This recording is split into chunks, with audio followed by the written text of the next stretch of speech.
प्यारे विद्यार्थियों, आज कौन सा त्योहार है? होली। और कल है फाग, जिसको तो लैंडी भी बोलते हैं। आप सभी को होली के त्योहार की बहुत बहुत शुभकामनाएं। और कल आप क्या मनाओगे? फाग का त्योहार, जिसमें आप क्या करते हैं? हम सब एक दूसरे से ये ऊपर रंग डालकर खेलते हैं। ऐसा ही होता नहीं?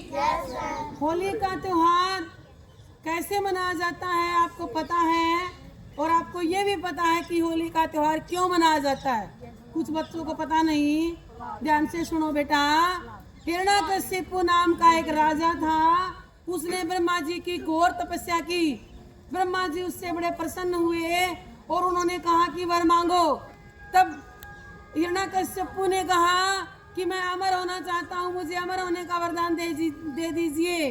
ब्रह्मा जी ने कहा यह संभव नहीं है, जिसका जन्म हुआ उसकी मृत्यु निश्चित है। तब वो बड़ा सातिर दिमाग का था। कौन है? हिरण्यकशिपु। उसने कहा तो ठीक है, अगर आप मुझे अमर होने का वरदान नहीं दे सकते तो आप मुझे ये वरदान दें कि न मैं आसमान में मरूं, न धरती पर मरूं, न अंदर न बाहर, न सुबह न शाम, न किसी नर से, न किसी जानवर से, पशु से, और ना ही किसी अस्त्र शस्त्र से मरूं। तो ब्रह्मा जी ने कहा तथास्तु। तो क्या हुआ बेटा? वो अमर हो गया। किसी से नहीं मर रहा वो किसी टाइम। तो वो बड़ा अत्याचारी हो जाता है और वो क्या करता है? अपने राज्य में घोषणा करवाता है कि कोई भगवान की पूजा न करे, मैं ही तुम्हारे लिए भगवान हूँ। और लोग अपने मंदिर में भगवान की बजाय हिरण्यकशिपु की तस्वीर रखते हैं, उसी की पूजा करते हैं। और वो बड़ा अत्याचारी था। तो फिर क्या होता है बेटा? उसके घर एक बच्चे ने जन्म लिया।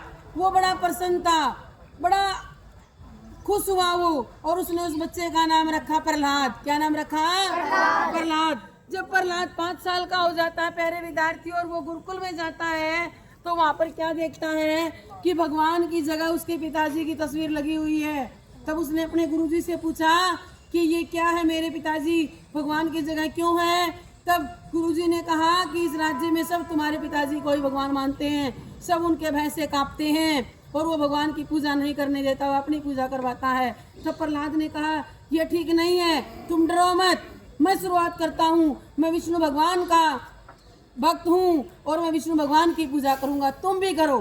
लेकिन प्यारे विद्यार्थी, जब छोटा बच्चा अपने पिता का विरोधी होता है और सारी जनता, सारी प्रजा उसका कहना मानती है, उसका बच्चा उसका कहना नहीं मानता, तो वो राजा बड़ा क्रोधित होता है और अपने पुत्र को तरह तरह की यातनाएं, यानी उसको मृत्यु दंड देना चाहता है। लेकिन क्या होता है प्यारे विद्यार्थियों? हर बार विष्णु भगवान की कृपा से प्रहलाद बच जाता है।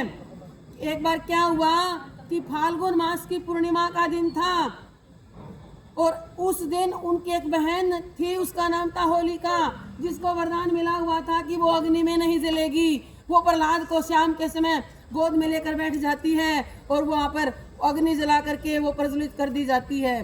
क्या सोचते हैं कि प्रहलाद मारा जाएगा और होलिका बच जाएगी, क्योंकि उसको तो वरदान मिला हुआ है। लेकिन हुआ इसके विपरीत, क्योंकि उसने अपना जो वरदान था उसका दुरुपयोग किया। होलिका जल जाती है और सुबह देखते हैं तो प्रहलाद जिंदा मिलता है। तब लोगों ने फाग का त्योहार मनाया, जिसको दुलंडी बोलते हैं। एक दूसरे पर रंग लगा बड़े खुश हुए कि प्रहलाद बच गया। लेकिन उसके अत्याचार कम नहीं हो रहे थे हिरण्यकशिपु के। फिर क्या हुआ कि विष्णु भगवान ने नरसिंह का रूप धारण किया। उनकी धड़ जो थी वो सिंह के रूप में थी और निचला हिस्सा उसका नर के रूप में था, यानी न वो मनुष्य था न वो नर था, सॉरी पशु था।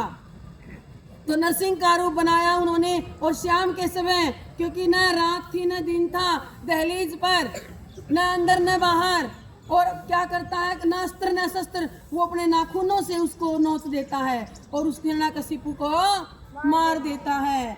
और इस प्रकार उस अत्याचारी शासक का अंत हो जाता है प्यारे विद्यार्थी। और उसके बाद प्रहलाद गद्दी पर बैठता है, जो कि एक लंबे समय तक बहुत अच्छा शासन करते हैं। तो ये तो था बेटा हमारा होली का, जो हमारा पौराणिक कथाओं में आता है। लेकिन होली का एक अर्थ होता है बेटा पवित्र।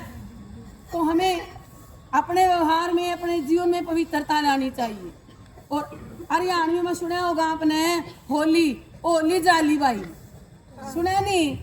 किसी से लड़ाई झगड़ा हो जाए तो बाद में क्या कहेंगे, कोई बात नहीं, छोड़ो इस बात को, है तो होली जाली।